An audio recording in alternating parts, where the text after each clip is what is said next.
Okay, so back ready to lay down this first layer. I've decided that the first layer I'm going to print this clear acetate stencil because I like these shapes. I'm going to print that with the medium value gray color that I've mixed up. I need to get this stencil attached to the screen, and the initial way I'm going to do that is by using some tape to tape it to get it in the place where I wanted to keep it.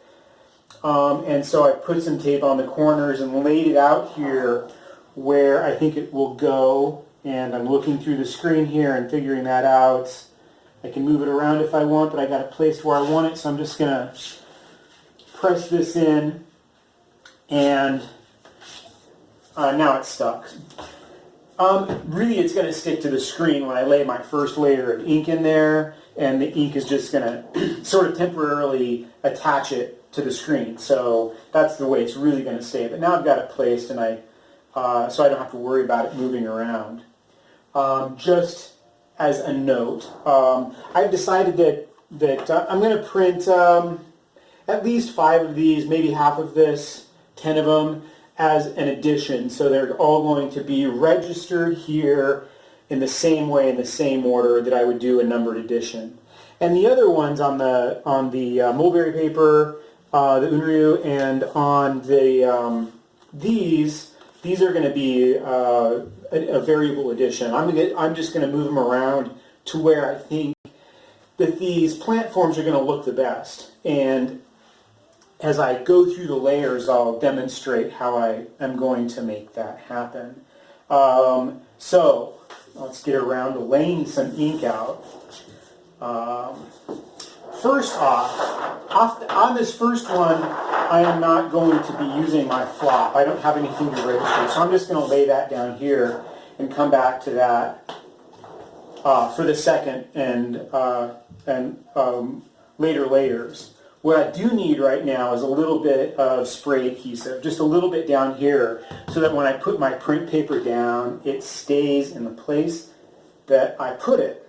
And this is 3M Super 77, but any of these will work. Low tack, hopefully. And I don't need a lot of it. Just a little bit, so that I don't want to glue it down. I'm not gluing anything. That would suck. So I've got that laid out, and for my first pull, I'm also going to lay out some paper. Just use this that I did those drawdowns on. Just going to lay this paper down here to print on, just to get everything flowing through here. Lay that down on there. And now for the ink, this is where it gets super fun. Okay, I'm going to lay this ink down here at the bottom of that image using a plastic spoon. You need a bunch of plastic spoons for screen printing. And set that aside. And I'm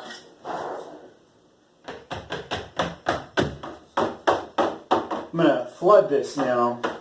And like I say, there's a lot of different ways to do this. This is the way that I prefer to do it. Hand in the middle of the squeegee, so there's equal pressure on either side. Make sure that there is enough ink on either side of this. That spatula. And the squeegee at a 45-degree angle here, so I have that blade working nicely there. And I'm just going to float this across the screen. Like that. And I hold this up off of the paper when I did that. Otherwise I'll get maybe a misregistration. Now I'm ready to pull this first image. I'm going to come back, tap that excess ink off of there, both hands this time on either side, and push down until that makes contact here. And then now my stencil is glued down. Before I lift this up and take the paper out, I am going to come back and reflood this. If I don't do that, And here in Colorado, those of you doing this out of state, here in Colorado or in the desert where it's dry, a thin flood is going to dry out really quickly. So I like a nice thick flood there. I'm going to use a piece of tape down here to hold that down and set my squeegee there. That's a good spot for that. And lift this first one out. I hope you can all see that. And there we go. There's the first print of that stencil. Looks pretty good. And so now I'm going to start these, lay this under here, back on that where that tack is, and my Kinto registration. Come back, remove my kickstand and print, and then reflood.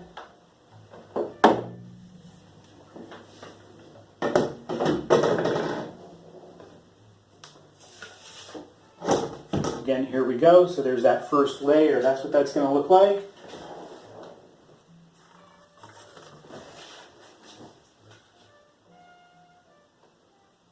Lay that in there where that goes.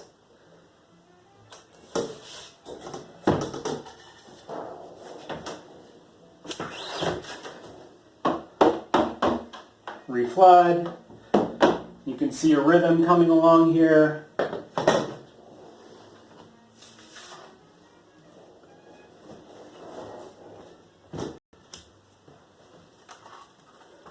Again, a couple of things to, you can see how you get a rhythm and you can kick out some prints pretty quick. This is pretty fun.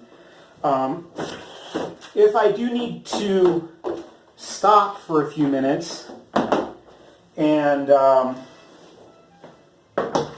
refill my coffee cup or something, I will use this to spray the back of the screen just a little bit. And this is a great misting spray bottle. Totally recommend it. Got stickers all over the place. Dick Blick sells these. I'm sure a number of other places do too as well. Definitely want one of these. And then I will spray, pardon me, coffee there. Then I'll spray the top of this just to make sure that the ink doesn't set up or dry out while I've stepped away for a minute. I'm going to continue to print here and let this edition unfold, and I'll come back to you when I'm ready to lay this next layer down. All right, I thought I would let you, give you a few minutes to watch me print about 4 or 5 of these, and then I'm going to stop and clean up and demonstrate that. But I thought it would be good to let you watch the rhythm of this happen as it goes, so that you get an idea of what this is all about.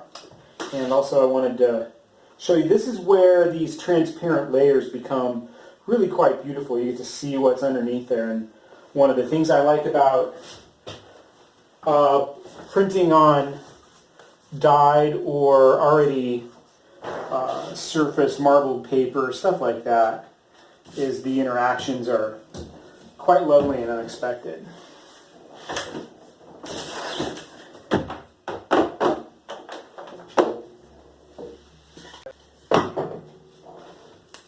Another one of the shortcomings of my studio space is I don't have this little temporary space. I don't have a place to put all my prints as I am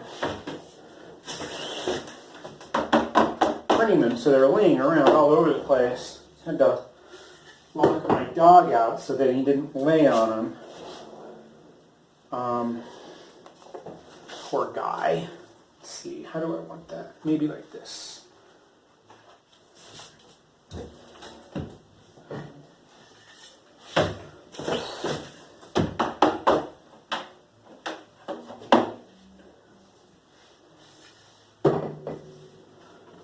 Very nice.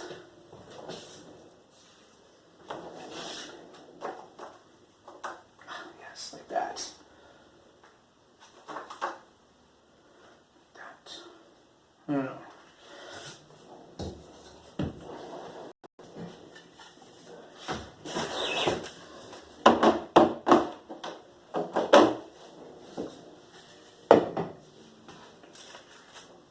Nice. All right. Last one. And then cleanup time.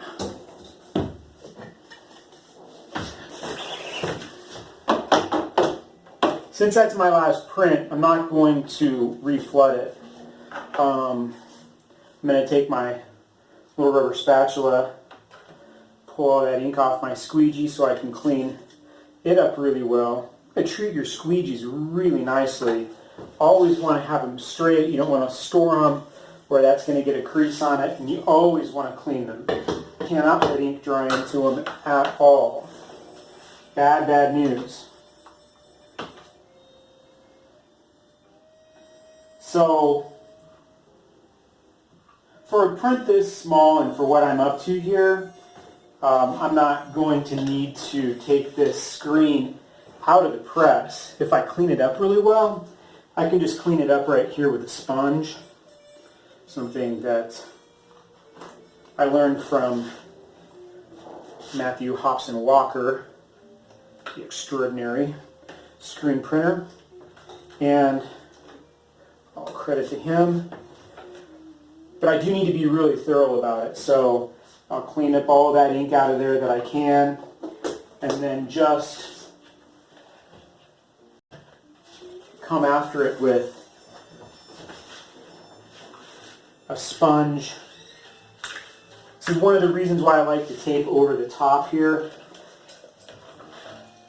because I'm not getting ink down on my screen, and so I don't have to worry about it drying into those layers and clogging up the pores and causing a big pain in the butt later on. You can just pull that ink off like that. Take this guy out. That's quite nice already.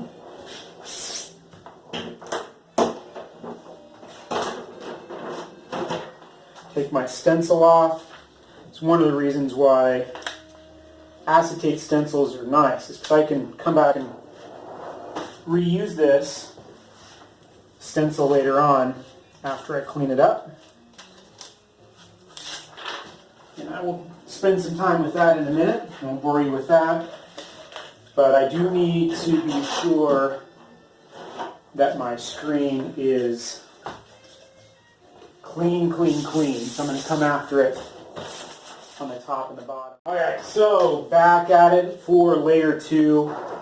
Print's layer 1, dry, and ready to get the next layer on. This is all clean and dry. What I'm going to put down next is a couple of the positive shapes of these leaves. And so they're kind of delicate, and I've got them laid out here where I want them. Just kind of laid this down rather intuitively and rolled up some tape here to put on the back of them. See if I can get that to stick to this for this process before I get the initial flood and first print layer on. This time I will be using the flop, so I'll be able to show you how to use that as a registration technique. If it all comes out well, I will be using the cyan, this blue, on this layer. So we'll see how that all pans out. Before I do that, though, a couple of notes on that first layer that I printed. Here is that gray over this old cyanotite. It turned out really beautiful. Sorry about this little glitch. Evidently I ran out of memory on my phone and it quit recording. So, let me pick back up. I was showing you some things I liked about the prints and talking about that. And I'm just going to jump forward and show you how to print on this flop. Didn't get quite that far. So I'm going to take the flop and lay it up. And I'm going to use this for registration purposes. I'm going to lay that all the way up there so there's no crease down here or anything. It's all straight. And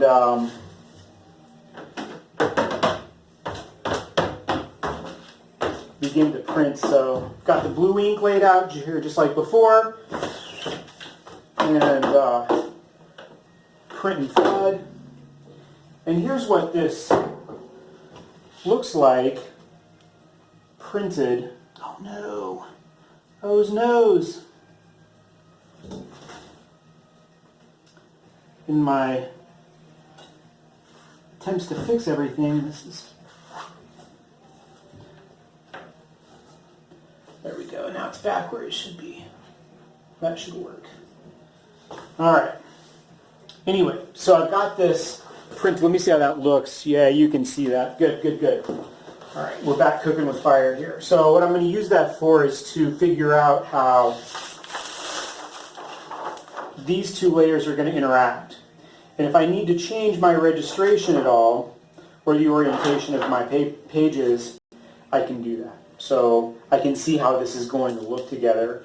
This is super convenient, especially if I have pinhole registrations happening where I can move the pins around. And unfortunately, like I say, I don't have that tech here, so this is the way that we're going to go. All right, let's print on that. And there we are. System back up and running. So before I realized that I wasn't filming, I printed a bunch of stuff, and here's what that cyan layer looks like on the Unreal paper. Here's what the cyan layer looks like on the cyanotype. It's quite a nice cyan on cyan colors there. And here is a layer on that. Still get to see this. Now it's looking like a very underwater scape or through the atmosphere. I'm going to continue to print and come back when I'm ready to go on to the third layer. Okay, back ready to print layer 3, I think. And so I've got my chosen stencil that I want to print here. Print this in yellow. And the reason I'm thinking of that is because I've got 3 primaries, right, and some grays. So I've got the blue, the cyan down there, and yellow plus blue makes green. The next layers I've got left up to my choices from the colors I mixed are a red or magenta and a lighter gray. Now that red, if I mix that with the greens, are going to make some neutrals, browns, and stuff like that. And so I want to be mindful of how perhaps I think that these colors are going to lay in together. I could just choose to random and chance it, but I've decided that I'm going to use this stencil with the yellow because I want to leave more open space for the red to come through on the blue to create some violets. I want a lot of violets in this print, so that's what I'm going to attempt anyway. Anyway, so there's that. I do want to mention a few things about what's happened before on those other layers of printing. So when I see these together dry, I can see that how the inks are laying out differently on different papers. Again, and that makes a big difference. That's why the experimentation is so important, and like I was mentioning before. But this gives it, this background there still present, gives a sense of layered depth, almost as if perhaps I'm looking into now a river of water, and there's the leaf shapes floating in that river, whereas this one is just, it's flat, very graphic in terms of that flatness, and some of those inclusions popping out. And again, as I build layers up on this cyanotype, cyan on the cyan, you get some really beautiful passages here where those colors are laying into each other. And then again there it sets on the rice paper, and it's amazing how different that presence feels on the paper. It's like why paper is so important. I will mention this. I let my layer of spray fixative get a little bit thin, and what happened is this, when I printed it, stayed onto the screen, and then when I took it off, it sort of squeegeed itself out. And I know a lot of beginning printmakers are like, oh cool, it's a great texture, and it's pretty cool. It's going to take forever to dry. When it does though, what I'm going to probably end up doing with it, I'll keep it around. I'll probably sand it with some sandpaper and even out that a little bit, leave a bunch of that texture, and then later on in some other project I'll come and print back over it, because there are some things that I do like about it. Might end up using that in a collage at some point, but right now I'll print really quickly a few of this layer, and then come back after I have this printed. Actually, I'll come back, now that you have a good idea of what I'm up to here, I'll come back after the whole, all 5 colors are printed out and show you what the results are. But let me go over the utilization of this, this flop again, just to make sure that that technique hits home. Lay out this super bright yellow.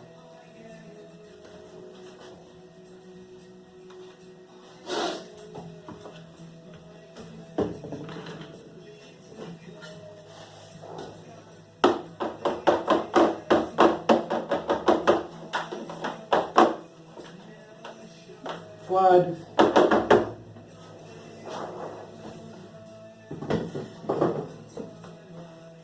Print it on this thing. Just lay this in here. Make sure that I don't see what those colors look like printed together. Get that stencil attached. This is a paper stencil, by the way.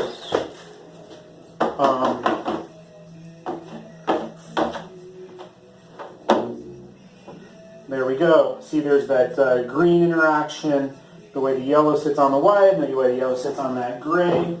So those are the colors I'm looking at getting off of there. Set that side, and let's print on the flop. This color that I have on here from before is still on there. Let's take a little bit of water and sponge and clean this off.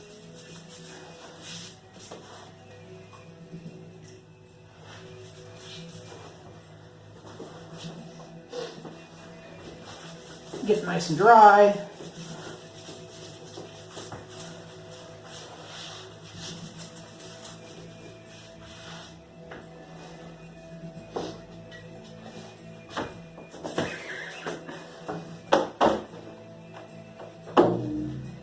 All right, there we go. Yellow printed on the flop. And now for these prints that I'm going to get hopefully some sort of addition out of. We'll see. I want to see where I want those to set. See how that looks. Kind of like the way that's interacting there. I will think that'll be it. Let me check this last direction. Ooh. Yeah, like this.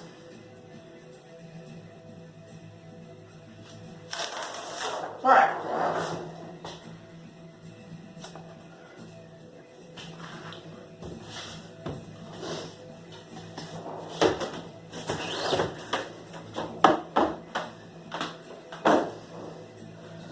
Sweet. And there we go. I'll get back with you after I've got a bunch of these done. Alright, so I'm back here pulling the final layer, which is the magenta, onto the screen, and I've got 3 little individual stencil pieces there. You can see those. A couple of things that I wanted to make a note of while I am printing these is that let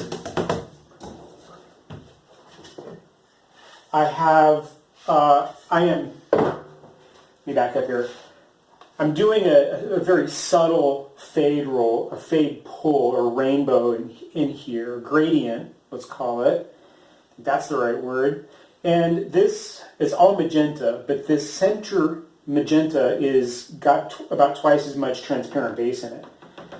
So I'm going to reload the screen with it. This is a more saturated magenta here. And the way that you do these gradients, you put out your inks there. I want it to go saturated on both ends and lighter or more transparent in the center.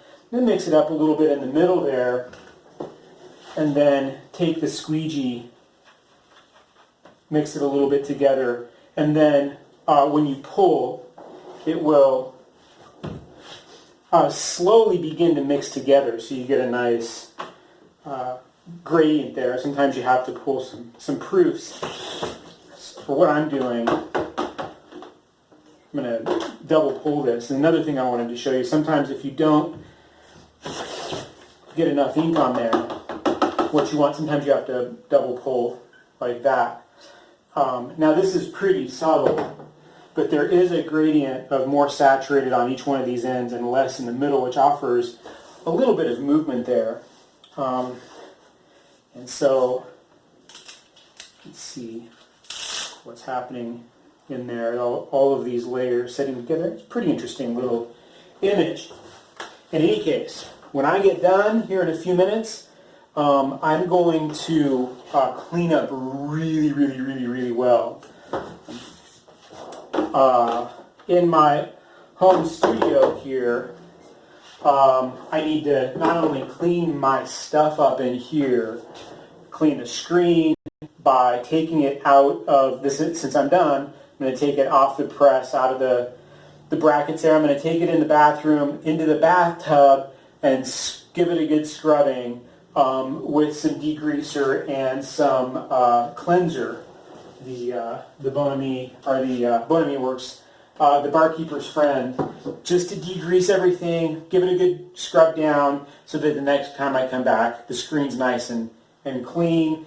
Of course, clean all my tools in my workspace, and get everything ready for the next round of prints to be made.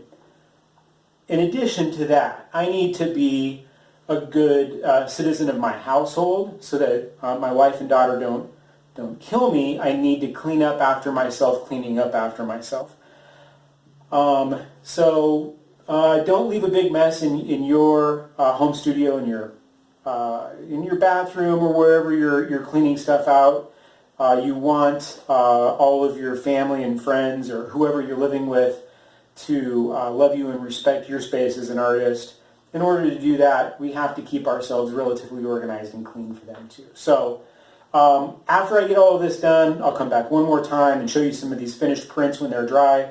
I'll make a few final points, and then this demonstration will be all set. Hi everybody. My goodness, that was a long day. Let me show you what we got. Let me flip this around here. Whoop.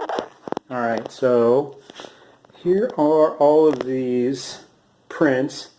My initial attempt to do part of this as an addition I just didn't do it. I was listening to some really super good 80s music, the Psychedelic Furs. For those of you who don't know them, you should. And I just got lost in the groove of printing and ended up making a big variable edition. We're pretty good as a grid here. I need to sleep on this and come back in the morning, see what I think about it. That one here did not get printed on. It's kind of a cool little oddball. My dog came in and laid down and slept on some of these too, and so there's some dog fur in them. But a couple of notes. Let's see. So these were the ones that were printed on the cyanotype, and I really like the depth of those values that cyan created, and will definitely come back and use that some more. In fact, I think in the coming days I will do a video on how to make cyanotypes, so watch out for that. And what I really enjoy about ones are the little strands in that rice paper. Adds to the organic nature, contradicts the hard edge of the stenciling that you see in ones like this, which aren't bad, but it's just different. This is one where I printed over a pre-monotyped paper, so it gives a little bit of a different variable there too, which is really nice looking, as does this in here. A little bit of motion in that background there. In any case, I hope this was informative and helpful. Have fun making your own, and a good night. You see, this was an all-day project. Bye-bye.